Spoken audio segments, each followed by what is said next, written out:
시절 지날 때 깊은 한숨 내쉴 때 그런 풍경 보시며 단식하는 분 있네. 그와 같이 너희를 버려두지 않으리. 내가 너희와 영원히 함께하리라. 성령이 오셨네. 성령이 오셨네. 내 주에 보내신 성령이 오셨네. 우리 인생 가운데 친히 찾아오셔서 그 나라 꿈꾸게 하시네. 억눌린 자 갇힌 자 자유함이 없는 자 피난처가 되시는 성령님 계시네. 주의 영이 계신 곳에 잠자유가 있다네. 진리의 영이신 성령이 오셨네. 아멘. 성령이 오셨네. 성령이 오셨네. 내 주에 보내신 성령이 오셨네. 우리 인생 가운데 친히 찾아오셔서 그 나라 꿈꾸게 하시네.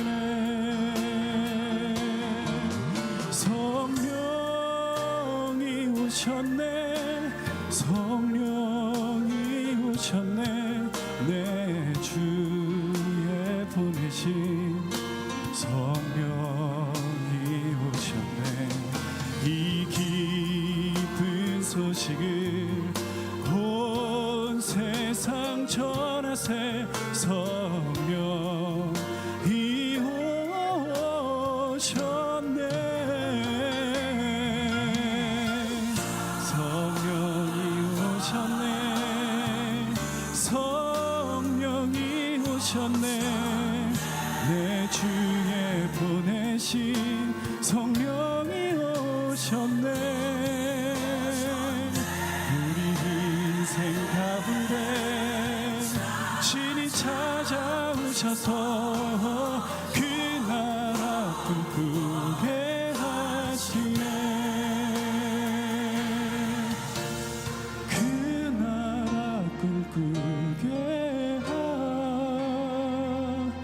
하시네.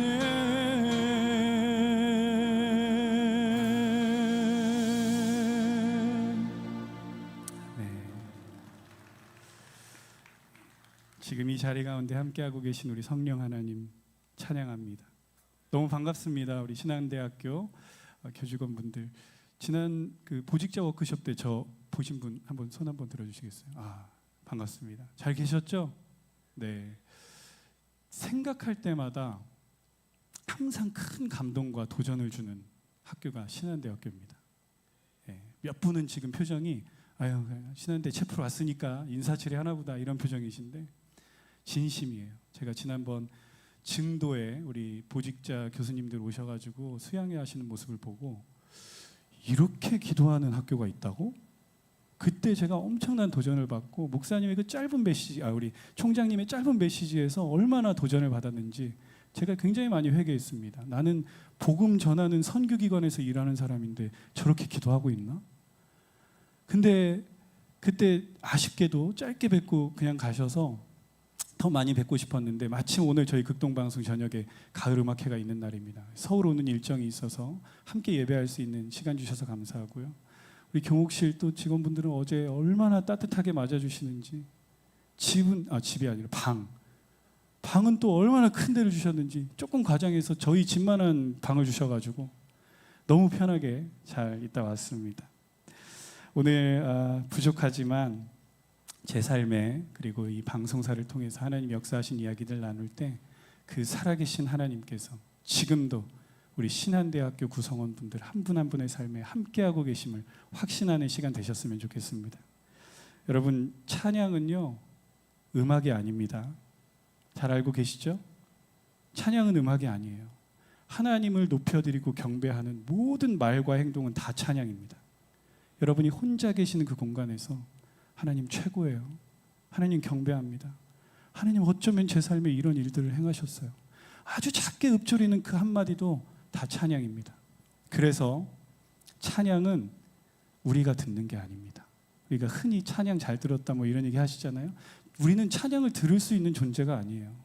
찬양을 들으실 수 있는 분은 하나님 한 분뿐이십니다. 우리한테 옵션은요 찬양하는 것뿐이에요. 이사야 43장 21절 말씀. 이 백성은 내가 나를 위하여 지었나니 나의 찬송을 부르게 하려 함이니라. 우리를 지으신 목적 자체가 찬양하는 것이라고 성경은 분명히 기록하고 있습니다.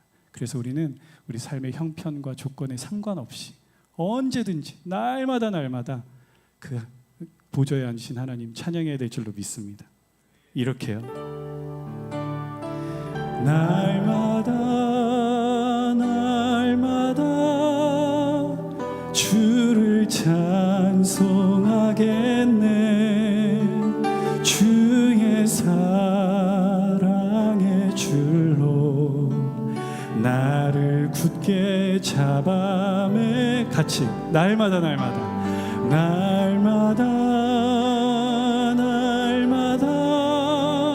주를 찬송하겠네. 더 큰 소리로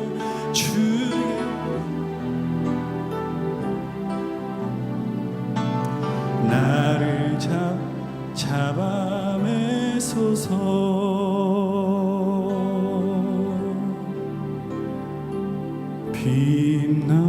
빛나고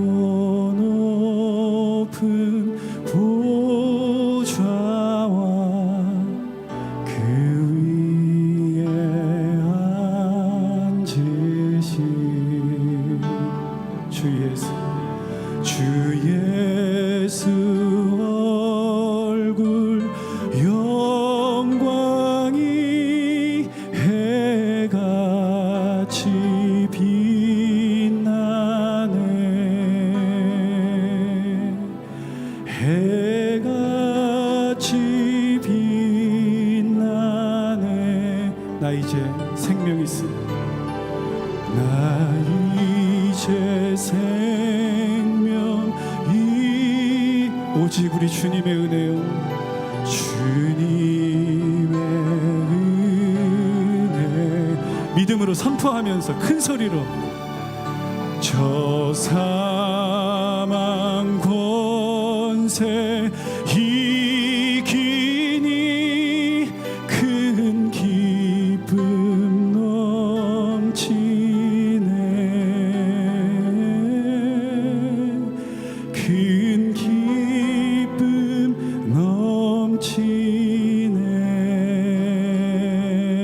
넘치네. 우리에게 이렇게 큰 기쁨 주신 하나님, 우리 박수로 영광 올려드리기 원합니다. 더 큰 박수로 주님께. 우리 이렇게 박수 치면서 같이 찬양합시다.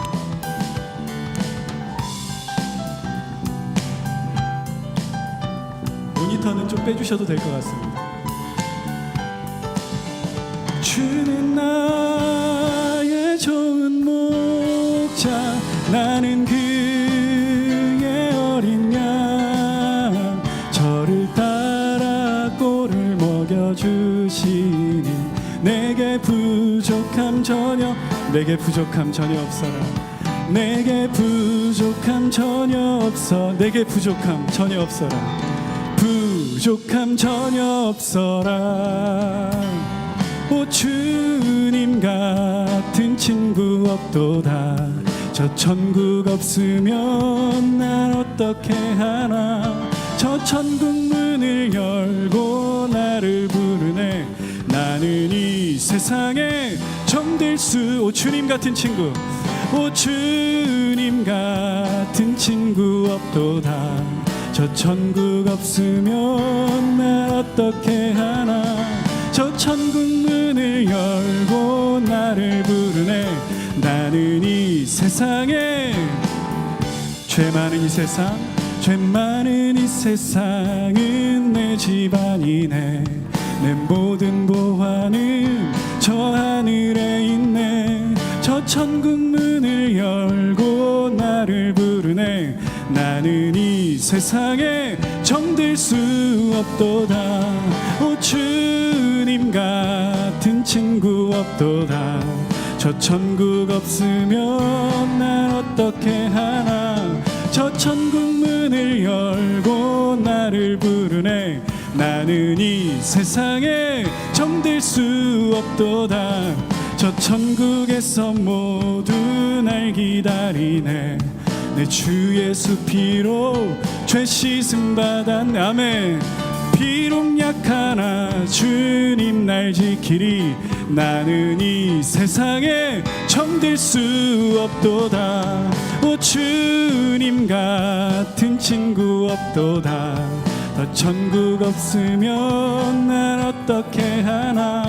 저 천국 문을 열고 나를 부르네. 나는 이 세상에, 우리 천국의 소망 가지고 3절입니다. 영광의 땅에 나 길이 살겠네. 손잡고 승리를 외치는 성도들, 그 기쁜 찬송 하늘 울려 퍼지네. 나는 이, 여러분 좀 더 웃으면서 하셔도 좋겠어요. 오 주님 같은, 오 주님 같은 친구 없도다. 저 천국 없으면 난 어떻게 하나. 저 천국 문을 열고 나를 부르네. 이제 여러분 목소리로 하는 겁니다. 박수 치면서 오 주님 같은, 오 주.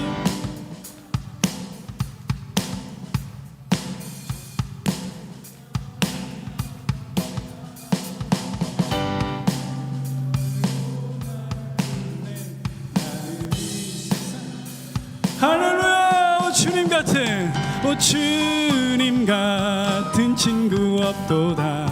저 천국 없으면 난 어떻게 하나. 저 천국 문을 열고 나를 부르네. 나는 이 세상에, 나는 이 세상에, 나는 이 세상에 정들 수, 나는 이 세상에, 나는 이 세상에 정들 수 없도다. 우리에게 영원한 천국의 소망 주신 우리 하나님께 드리는 영광의 박수, 우리 가장 큰 감사 함성을 올려드리겠습니다. 할렐루야.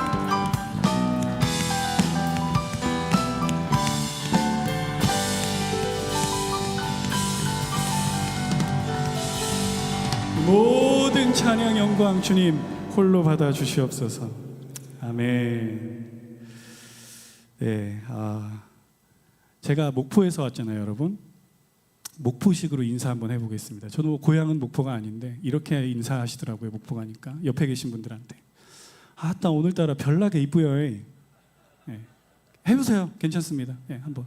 네, 좋습니다. 이제 여러분 그 표정이 천국에 온 것 같아요.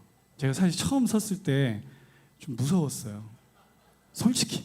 네, 근데 찬양하고 하나님 예배하니까 표정이 다 밝아지셨습니다. 반갑습니다. 그 지사장을 소개했는데 지사장을 수행할 것 같은 사람이 올라와서 많이 당황하신 분들을 위해서 제가 다시 한번 인사드리겠습니다. 목포 극동방송 작년부터 제가 지사장으로 사역하고 있습니다. 남현용입니다. 반갑습니다. 지난번 우리 보직자 워크숍 때 제가 첫 부분만 살짝 했는데 그거 다 리셋입니다. 다 잊어버리시고 지금 다시 시작하는 거예요. 네. 제가 이렇게 좀 괜찮게 생기다 보니까 굉장히 크게 비웃으시는 분이 계시네요. 네. 이렇게 멀쩡하게 생기다 보니까 처음 이렇게 인사를 드리면 오해들을 좀 하십니다. 첫째 오해는 뭐냐면 안녕하세요 이렇게 인사드리면 아무 소개도 안 드려도 저 사람은 그냥 평범한 집에서 신앙생활 잘하는 부모님 밑에서 태어나서 신앙교육도 잘 받고 공부도 좀 해가지고 대학교 들어가서 방송사 취업 준비하고 방송 아카데미도 수료해가지고 들어가서 아나운서로 사역하다가 지사장이 됐겠거니 이렇게 그냥 생각하세요. 한마디 저 소개 안 해도. 그리고 두 번째 오해는 고향을 그렇게 오해들을 하십니다. 우리 지난번에 오셨던 분들이 들으셨겠지만 제 고향 어디일 것 같으세요? 예? 센스가 있어요. 저 정도가 나와야 얘기가 진행될 것 같으니까 아니어도 서울이라고 말씀해 주시는 센스. 예. 보통 서울 경기 쪽 어디일 것이다 이렇게 혼자 생각들을 하시는데 저희 고향은 충청남도 서천군 장항읍 신창리 49-9번지 거기가 저희 집입니다. 장항 아시는 분이 계실지 모르겠는데 장항이요. 제가 살았던 그 중학교 때까지 제가 거기 살았거든요. 그 재련소도 있었고 뭐 풍농에 장항선 들어보셨어요? 그때는 장항선이 종착역이었습니다. 서울에서 오는 기차가. 그래서 꽤나 유명하고 번화한 동네였어요. 읍이었지만 인구가 굉장히 많은 동네였습니다. 근데 그렇게 인구가 많은 동네에서도 제일 못 살고 시끄럽고 불쌍하고 심란했던 집이 저희 집이었습니다. 그 장항에 예전에 그 일제 시대 때 일본 사람들이 와서 지어놓고 간 다다미 집들이 좀 있었거든요. 저희 집은 그 다다미 집도 아니고 그 옆에 조그맣게 그 블록처럼 붙어 있는 단칸방 연탄 보일러 판잣집이 저희 집이었어요. 그렇게 가난한 집에서 태어났어요. 저는 양변기도요 고등학교 때 기숙사 가서 처음 써봤습니다. 아마 저희 80년대생 중에 이런 분 별로 안 계실 거예요. 이렇게 어려운 집에서 태어났는데 집이 그렇게 힘들면 부모님이라도 좀 화목하고 사이가 좀 좋으셔야 되는데 슬프게도 저희 집은 그러질 못했습니다. 제 아버지가 젊으셨을 때 좀 하고 싶은 대로 하고 사셨어요. 그래서 그 중에서도 제일 좋아하셨던 게 그림 맞추기, 화투를 그렇게 좋아하셨습니다. 없는 형편에 돈이 조금만 생기면 무조건 다 갖다가 화투판에다가 갖다 바치셨습니다. 그 즈음에 저희 그 단칸방 보일러집 옆집에 사시는 한 할머니 권사님이 계셨는데 이 권사님은 어떤 분이셨냐면 주무실 때도 교회에 가시는 것처럼 예쁘게 차려입고 주무시는 분이셨습니다. 왜 그러셨을까요? 예수님 언제 오실지 모른다고. 내가 잘 때 예수님 오시면 예쁘게 맞이하고 싶다고. 그렇게 순수하게 신앙생활을 하시던 할머니 권사님이 저희 엄마를 보니까 좀 불쌍하셨나 봐요. 그래서 저희 엄마를 불렀습니다. 그리고 안쓰러워서 이렇게 얘기하셨어요. 세댁, 예수 믿어야 돼. 하나님 만나야 이 가정 소망이 있어. 교회 다녀야 돼. 이 한마디 그 할머니 권사님이 해주신 것 때문에 저희 엄마가 아무 의지할 것도 없는 상황 가운데 교회를 나가서 하나님을 만나셨습니다. 근데 정말 형편이 어렵다 보니까 교회에 나가셨는데 하나님을 깊이 만나신 거예요. 그때 당시에 화투를 향한 저희 아버지의 사랑은 정말 뜨거웠고요. 하나님을 향한 저희 어머니의 사랑은 더 뜨거웠습니다. 그리고 이 두 분이 함께 하시는 저희 집은 제일 뜨거웠어요. 일주일에 사흘 나흘은 무조건 집이 난리가 납니다. 때려 부시고 비명소리 소리 지르고. 나머지 이틀 사흘은 집이 조용했어요. 저희 아버지가 아예 안 들어오셨습니다.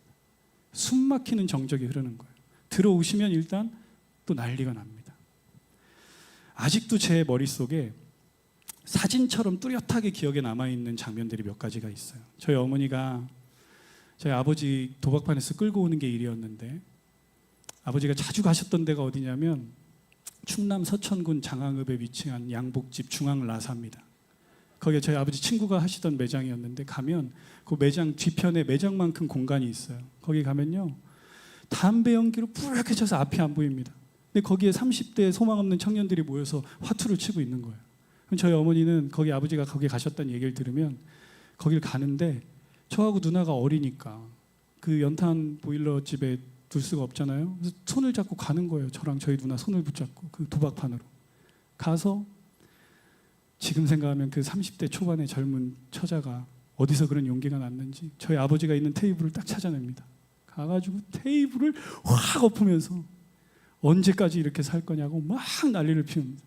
그럼 저희 아버지는 힘이 없어서가 아니고 창피해서 처자식이 와서 막 난리를 피우니까 얼마나 창피하겠어요. 어쩔 수 없이 끌려 나오시고 그렇게 해서 집에 들어가면 그날은 잠 다 잔 거예요. 집이 아주 그냥 풍비박산이 납니다. 그래서 저희 아버지가 원정도 가셨어요. 기억하시죠? 네, 그때 여러분이 그 거룩한 성지순례를 하셨던 군산에서 저희 아버지는 열심히 화투를 치셨습니다. 군산까지 가셨어요. 그래서 저희 어머니가 첩보를 입수를 하면, 아빠가 군산 갔다는 첩보를 입수하면 군산으로 갑니다. 그 밤에, 그때는 장안군산이 배 타고 왔다 갔다 할 때였거든요. 그 밤배를 타는 거예요. 군산 가는 배를. 저하고 누나를 데리고. 지금도 기억에 남는 장면이 그 텅텅 빈 배, 아무도 없어요. 그때 군산 가는 사람이 한 명도 없어요. 타면 배가 비어 있으니까 저랑 누나는 신나서 막 배에서 막 뛰어놀다가 고개를 딱 돌려서 엄마를 봤는데, 저희 엄마가, 그 젊었던 엄마가 빗방울이 두드리는 창가에 혼자 이렇게 앉아가지고 깜깜한 금강을 허탈한 표정으로 이렇게 쳐다보고 계시더라고요. 그 옆모습도 떠오르고. 그때 저희 아버지는요, 논리가 있었어요. 어떤 논리였냐면, 네가 교회에다가 다 갖다 바치니까 나도 내 마음대로 살 거야. 이게 논리였습니다. 그래서 하여튼 싸움만 하면 그 얘기가 계속 반복되는 거예요. 그래서 교회를 너무너무 싫어하셨습니다. 얼마나 싫어하셨냐면, 교회에서 성경책이 눈에 띄면 무조건 갖다가 밖에 가져가서 신나를 쫙 뿌려가지고 성경책을 활활 태우셨어요. 다시는 못 읽도록. 그렇게 교회를 싫어하셨어요. 마당에서 성경책을 태우던 아버지의 옆모습. 그리고 그때 80년대 후반, 90년대 초반에 한국 교회가 폭발적으로 부흥하던 그 시기에 그 장항, 작은 읍에서도 부흥회가 굉장히 많이 열렸습니다. 한 몇백 명씩 모이는 부흥회가 많이 열렸었어요. 근데 저희 엄마가 꼭 거기를 가시는데 저를 그렇게 꼭 데려가셨어요. 근데 저는 그 부흥회 따라가는 게 제일 싫었습니다. 왜냐하면 가서 말씀 듣고 예배하는 거 괜찮은데, 그 사람들 그렇게 많이 모여 있는 데서 설교하신 목사님 설교하실 때 조용한데 저기 어디쯤 혼자 앉아가지고 대성통곡을 하시는 거예요. 설교 시간에. 어린 마음에 너무 창피해가지고 제가 막 뛰쳐나오고 나 안 따라가겠다고 막 뿌리치고 이랬던 기억이 납니다. 그 어려웠던 시절에 저희 엄마가 꼭 하셨던 거 두 가지가 있어요. 목숨처럼 지키셨던 거 두 가지가 있습니다. 첫째는 새벽 기도였어요. 신한대학교 교직원 분들처럼 비가 오나 눈이 오나 아버지가 아무리 밤늦게 들어와서 새벽까지 집안을 다 때려부셔도 그날 새벽에 어김없이 교회에 갑니다. 그래서 기도하시는 거예요. 하나님, 이 가정 불쌍히 여겨주시고 저 남편 정신 차리게 해주시고 아무것도 모르는 내 새끼들 머리가 될지언정 꼬리가 되지 않게 해달라고. 한 번씩 새벽기도 따라가면 이렇게 소리내서 기도하셨어요. 그래서 제가 신한대학교를 생각하면 기대가 되는 이유가 있어요. 우리나라에, 아니 전 세계에 40일 새벽기도를 하는 학교가 어디 있습니까? 신학교도 안 해요, 여러분. 저는요, 기도의 능력을 몸으로 체험한 사람입니다. 반드시 이 40일 기간이 신한대학교의 새로운 도약의 기간이 될 거라고 저는 믿습니다. 확신해요. 그게 기도의 힘입니다. 저희 어머니가 아무튼 그렇게 심란한 상황 가운데서도 나가서 기도를 하셨어요. 새벽 기도는 그래도 괜찮아. 안 보이는 데서 혼자 하면 되니까. 근데 문제는 이 두 번째가 문제였어요. 그렇게 가정 예배를 드리셨어요. 아버지가 교회를 그렇게 싫어하는데 성경책만 봐도 발작을 일으키는데 아버지 없으면 저랑 누나를 앉혀놓고 꼭 가정 예배를 드리셨습니다. 그래서 저는 지금도 가정 예배라는 얘기를 듣잖아요. 그러면 심장이 두근두근거려요. 그 어린 시절에 하도 초조해하면서 두려움에 떨면서 예배를 드렸던 기억 때문에. 본문도 맨날 똑같아. 시편 1편. 오늘 본문입니다. 복 있는 사람은 악인의 꾀를 쫓지 아니하며 죄인의 길에 서지 아니하며 오만한 자의 자리에 앉지 아니하고 오직 여호와의 율법을 즐거워하여 그 율법을 주야로 묵상하는 자로다. 이는 시냇가에 심은 나무가 시절을 쫓아 과실을 맺으며 그 잎사귀가 마르지 아니한 같으니 저가 하는 모든 일이 다 형통하리로다. 악인은 그렇지 않으며 오직 바람에 나는 겨와 같도다. 그러므로 악인이 심판을 견디지 못하며 죄인이 의인의 회중에 들지 못하리로다. 대저 의인의 길은 여호와께서 인정하시나 악인의 길은 망하리로다. 복이라고는 눈꽃만큼도 없는 것 같은 집구석에서 맨날 앉아서 성경책만 피는 복 있는 사람, 복 있는 사람, 복 있는 사람. 여러분, 제가 놀라운 얘기 해드릴게요. 그로부터 20여 년 뒤에 제가 장가를 가는데 제 아내가 기독교 출판사 편집자입니다. 그때 일했던 출판사 이름이 뭔지 아세요? 출판사 이름? 복 있는 사람. 놀랍죠? 가정예배 본문 잘 정하십시오. 그렇게 어려운 상황 가운데에서 새벽기도, 가정예배, 목숨처럼 지키면서 신앙생활을 하셨어요. 그 어려웠던 시절에 저희 어머니가 참 참 많이 고백하셨던 찬양이 있습니다.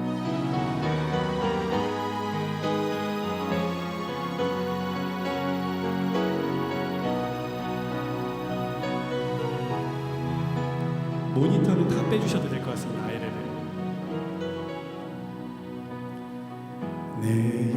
내일은 난 몰라요. 하루하루 살아요. 불행이나 여행함도 내 뜻대로 못해요. 험한 이 길 가고 가도 끝은 없고 고뇌요. 주님 예수 발레미사 내 손 잡아주소서.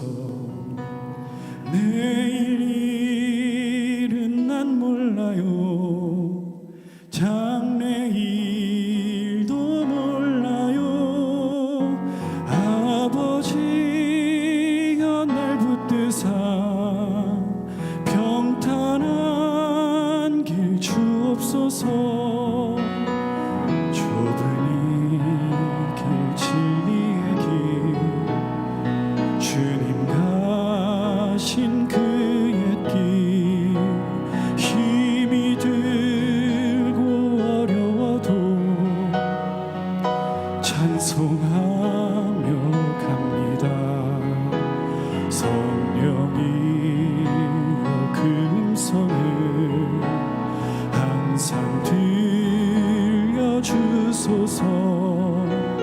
내 마음은 정했어요. 변치 말게 하소서. 내일 일은 난 몰라요. 장래일도 몰라요. 아버지여 아버지여 주신 소명 이루소서. 만왕의 왕 예수께서 이 세상에 오셔서 만 백성을 구속하니 참 구주가 되시는 여러분의 고백으로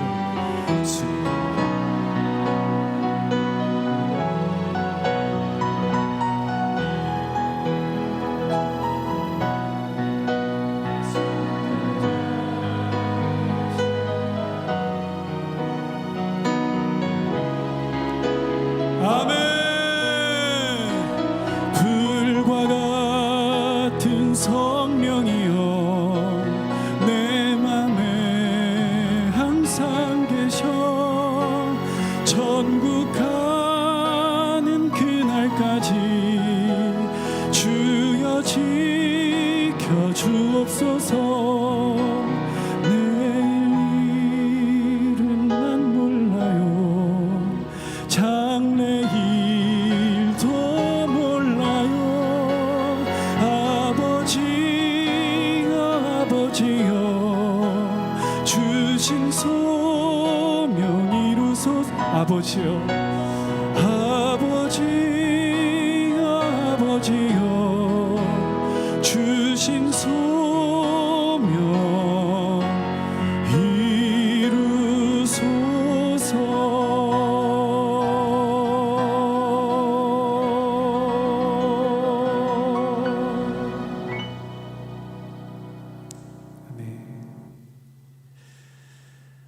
한 번씩 학교 갔다가 집에 들어오면 또 친구들하고 놀다가 집에 들어오면 그 어두컴컴한 단칸방에서 혼자 벽 보고 무릎 꿇고 앉아서 이런 찬양들을 그렇게 많이 부르셨어요. 이런 곡도 있었습니다. 그러므로 나는 사나 죽으나 주님의 것이요. 아시는 분들은 아실 겁니다. 제가 그때는 몰랐어요. 근데 지금 생각해보면 그 젊은 아가씨가 30대 초반이면 요즘 미혼도 많은 시대 아닙니까? 얼마나 힘들고 지치고 외로운 믿음의 길이었을까. 제가 어릴 때는 저 목사님 10분만 더 해도 되나요? 지금 20분인데. 제가 어릴 때는 괜찮았어요. 저희 엄마가 어떻게든 품에 안고 있으면 된다고 생각을 하셨습니다. 근데 문제는 저랑 누나가 자라면서 생겨나기 시작했습니다. 이것들을 이런 집구석에다가 그냥 두면 죽도 밥도 안 될 것 같은데 어떻게 해야 되나 고민하다가 둘 다 고등학교 갈 때 기숙사로 보내버리셨어요. 제가 기숙사 가니까요 진짜 너무 좋은 거예요. 친구들하고 먹는 것 똑같이, 입는 것 똑같이, 자는 것 똑같이, 저희 집안 형편을 다 잊어버릴 수 있는 환경이어서 너무 저는 행복했습니다. 근데 한 번씩 이 현실의 벽을 탁 마주할 때 언제였을까요? 집에 갈 때 한 달에 한 번씩. 친구들은 엄마 집밥 먹으러 간다고 좋아서 신나서 가는데 저는요 집에 내려가는 그 순간부터 다시 돌아올 때만 손꼽아서 기다렸습니다. 혹시 여러분 자녀분들 가운데 기숙사 생활 적응하기 어려워하는 자녀분들 계시면요, 여러분 방법은 간단해요. 집을 더 어렵게 만드십시오. 기숙사를 사랑하게 될 겁니다. 저희 어머니가 저를 기숙사에 보내놓고 너 친구 잘 사겨라, 꿈을 가져라, 공부 열심히 해라 이런 얘기 하셨을까요? 안 하셨을까요? 한마디도 안 하셨어요. 못 하셨어요. 그런 얘기를 할 여력이 아니었어요, 저희 엄마가. 근데 저한테 딱 하나 부탁하신 게 있었습니다. 그게 뭘까요? 너 예배 빠지지 마. 교회 잘 다녀. 너 하나님 잘 섬겨. 제가 한 번씩 집에 전화해서 요즘 아빠 어때? 물어보면 너 그런 거 신경 쓰지 말고 하나님 잘 섬겨. 이거 하나 저한테 부탁하셨습니다. 그래서 제가 어머니 말씀을 듣고 고등학교 때 공부는 좀 안 했어도 예배는 안 빠지고 다녔습니다.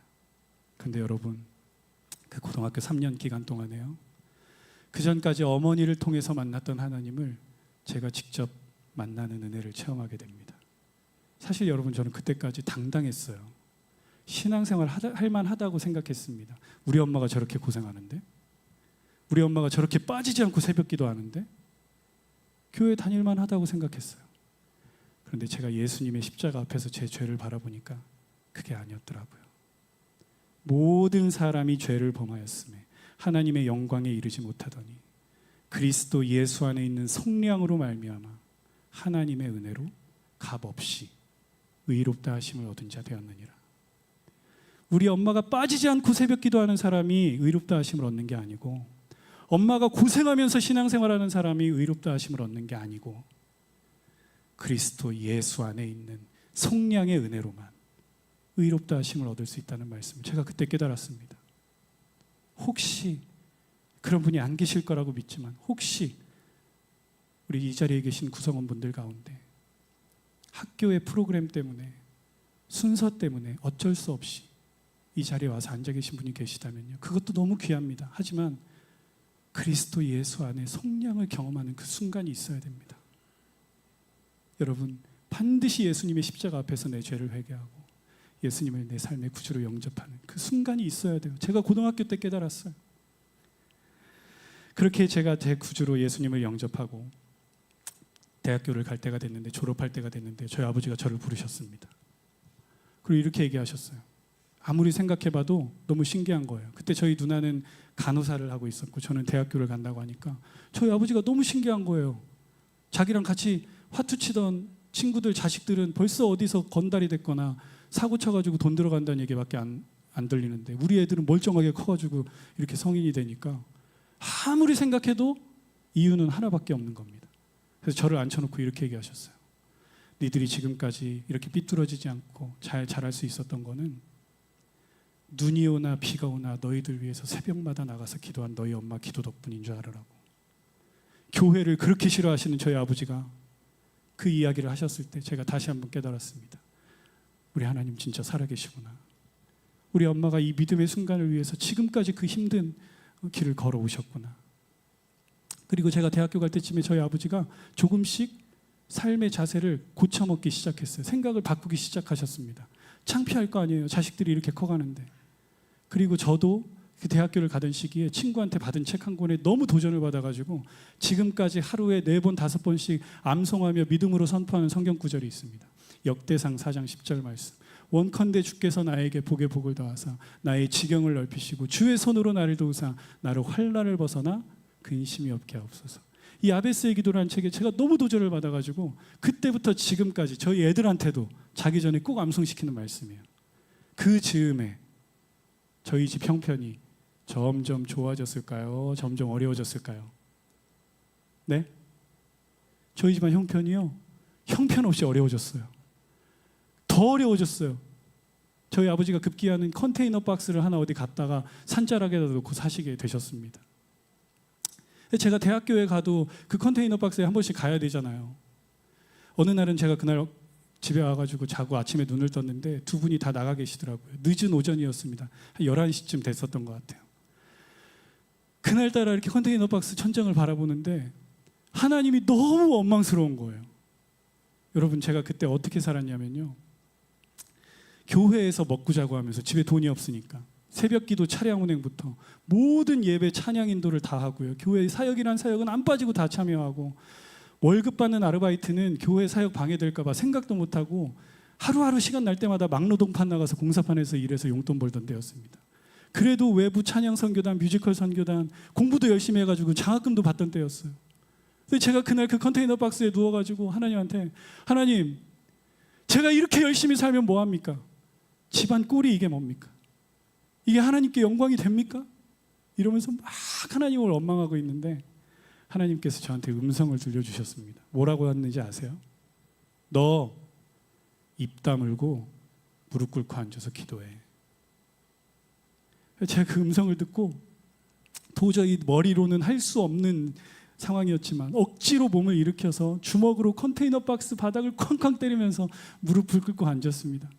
그리고 엉 울면서 하나님 앞에 매달렸어요. 하나님, 이 가정 좀 회복시켜달라고. 그렇게 제가 막 기도하는데 찬송가가 하나 생각나게 하시는 거예요. 예전 통합 찬송가 495장. 내 영혼이 은총 입어 중한 죄짐 벗고 보니, 이 찬송가 3절에 이런 가사가 있습니다.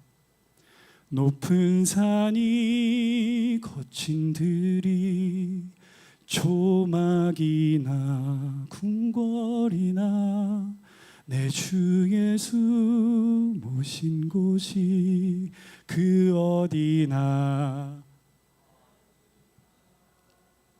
이 찬송가가 생각나게 하시는 거예요. 그러면서 저한테 물어보셨습니다. 너 이렇게 그지 같은 집구석에 앉아 있어도 나랑 같이 있으면 거기가 천국이라고 고백할 수 있냐? 제가 그 질문을 받는데요, 얼마나 부끄럽던지 제가 깨달았어요. 그때까지 이런 그지 같은 집안 환경을 다 잊어버릴 수 있는 깨끗하고 쾌적한 데 있을 때만 두 손 들고 하나님 앞에 찬양하면서 할렐루야, 여기가 하나님 나라입니다, 그렇게 고백했던 저의 가식적인 모습이 막 떠오르는 거예요. 그러면서 제가 거의 1시간 가까이를 그 3절 가사를 반복해서 부르면서 하나님이 저를 얼마나 훈련시키셨는지 모릅니다. 그런 집구석에 있어도 예수님이 같이 있으면 천국이라고 고백할 수 있는 믿음 달라고. 그래서 저는 여러분, 보기는 이렇게 좀 깍쟁이같이 생겼어도 어지간하면 괜찮습니다. 저는 먹는 것도 어지간하면 괜찮고요, 자는 것도 어지간하면 괜찮아요. 어제 주신 게스트룸이 저한테는 궁전이었어요. 그렇게 하나님이 저를 훈련시켜 주셨습니다. 그렇게 대학 생활을 마치고 극동방송에 제가 이제 졸업할 때가 돼서 입사를 해야 되는데 요관직만 하고 제가 마치겠습니다. 여러분, 저 같은 사람이, 어디 의지할 데도 없고 기댈 곳도 없었던 저 같은 사람이 어떻게 이렇게 귀하게 복음 전하는 방송사에 입사를, 그것도 아나운서로. 여러분, 제 동기들이요, 서울대, 고대, 한양대, 이대 이런 친구들이 다 있습니다. 15명인데. 그리고 아나운서로 들어온 친구들은요, 방송 아카데미를 안 한 친구들이 없어요. 저는 아카데미에 아자도 모르고 문턱도 안 가본 사람입니다. 그 컨테이너 박스에서 살았다니까요, 대학교 시절에. 제 같은 사람이 어떻게 이렇게 복음 전하는 기관에 들어와서 사역을 하고 있을까요? 저희 엄마가요, 제가 그 컨테이너 박스 한 번씩 가면 저를 보고 이렇게 얘기하셨어요. 제 등을 이렇게 쓰다듬으면서, 너는 아나운서가 되라, 너는 아나운서가 되라 그러셨어요. 여러분, 저희 엄마는요, 자기 아들 아나운서 시키려면 자기가 뭘 도와줘야 되는지, 어떻게 지원을 해야 되는지 하나도 모르는 분이었어요. 나도 모르는데. 그런데 입술로 그렇게 선포를 하셨어요. 넌 아나운서가 되라. 그래서 제가 그 어머니의 믿음의 선포로 졸업할 때쯤에 만남의 복을 통해서 극동방송 공채가 있다는 걸 알게 되고 시험 봐서 들어왔습니다. 혹시 자녀 키우시는 우리 어머님들, 아버님들 계시면요, 여러분 기도하는 가운데 믿음의 선포가 굉장히 중요합니다. 저희 엄마가 뭘 알고 그걸 선포를 하셨겠어요. 매일 새벽마다 기도하실 때 성령 하나님께서 이 아들이 어떻게 쓰임받으면 가장 하나님께 영광이 될지 아시고 저는 감동 주셨다고 믿습니다. 기도의 자리에서 여러분이 40일 기도회를 그냥 오지 마십시오. 기대하는 마음으로 오세요. 여러분의 가정이, 이 신한대학교가, 이 나라가 변화될 거라는 기대를 가지고 오십시오. 하나님 반드시 응답하십니다. 반드시 일하실 거예요. 이럴 땐 아멘 하셔도 돼요, 여러분. 그 시기에 제가 참 많이 힘들고 지치고 막막한 시간들이었지만요, 지금 돌아보면 저는 그런 시간들이 아니었으면 하나님을 이렇게 만나지 못했을 겁니다. 그리고 여러분이 처음에 저를 보셨을 때 느끼셨던 것처럼 제가 부족함이 없을 것 같은 환경에서 자랐으면요, 저는 이런 자리에 서서 할 얘기가 아무것도 없었을 것 같아요. 그런데 오직 하나님의 은혜로 여기까지 왔다고 고백할 수 있는 그 귀한 복을 주셨구나. 그 고난의 시기가 저한테는 엄청난 복의 시간이었구나. 우리 신한대학교도 제가 다 알 수 없지만 대내외적으로 많은 어려움과 도전들이 있을 줄로 압니다. 기도하는 가운데 그런 역사가 더 있을 거예요. 여러분 기대하십시오. 그렇게 고난이 있고 어려움이 있어야 하나님의 살아계심이 더 분명하게 드러납니다. 하나님이 하셨다고밖에 고백할 수 없는 순간이 반드시 옵니다. 이 기도회 자리가 그 계기가 될 거예요. 두고 보십시오. 제 얘기가 아닙니다. 하나님의 약속의 말씀입니다. 천국 가는 그날까지, 하나님께서 허락하시는 그날까지 신한대학교라고 하는 어느 신학교도 할 수 없는 이 귀한 영적인 도전을 하는 귀한 이 대학교 울타리 안에서 믿음으로, 말씀으로, 기도로 끝까지 승리하는 우리 모든 구성원분들 되시길 바랍니다. 우리 이 찬양 함께 고백하면서 제 순서를 모두 마치도록 하겠습니다.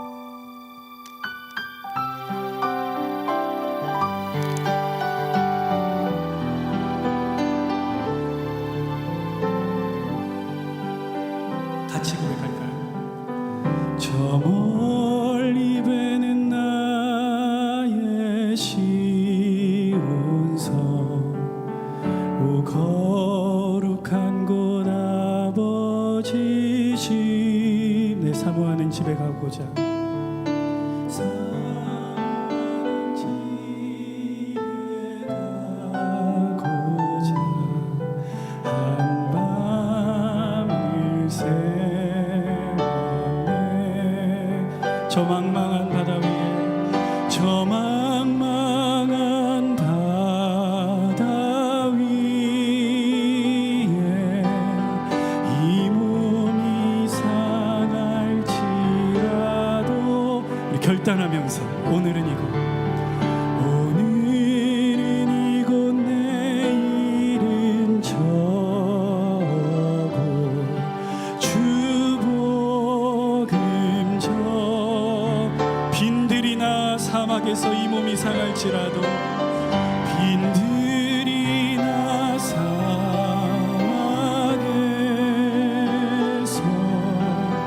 이 몸이 상할지라도, 오늘 주 예수, 오늘 주 예수 날 사랑하니 날 지켜주.